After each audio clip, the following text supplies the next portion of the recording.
What's up mga kapuso? Ito po ang mga ganap na dapat po natin abangan dito lamang po sa ating kapatid. Nanganak na nga po itong si Rosel mga kapuso at ang ama nga ng kanyang ipinanganak ay walang iba kundi si Chris.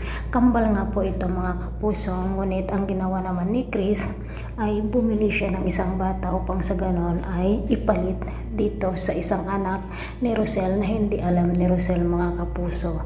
Nang lumaki na nga ang kambal, nagtaka nga ang mga tao dahil maitim nga ang babae na anak nitong si Rosel samantalang maputi itong lalaki, at may mga nagsasabi na bakit nga ba parang hindi anak ni Rosel itong babae dahil nga po sa napakaitim niya.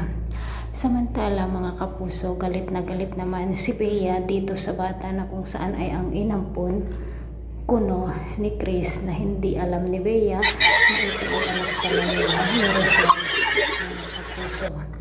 Samantala aalis na nga ang kaibigan nitong si Rosel upang pupunta sa ibang bansa at wala na nga mag-alaga dito sa mga anak ni Rosel, kung kaya't dinadala nga po niya sa kanyang trabaho. Ngayon nga na medyo lumalaki na ang mga bata, patuloy pa rin ang galit nitong si Bea dito sa inampon nila at hindi niya talaga ito matanggap. Hindi rin naman mabiyayaan ng anak ni Bea itong si Chris, kung kaya't pakitang tao na parang ang buti-buti niya dito sa bata. Mga kapuso, pakaabangan po natin ang masalimuot na ganap dito lamang po sa ating kapatid. Maraming salamat.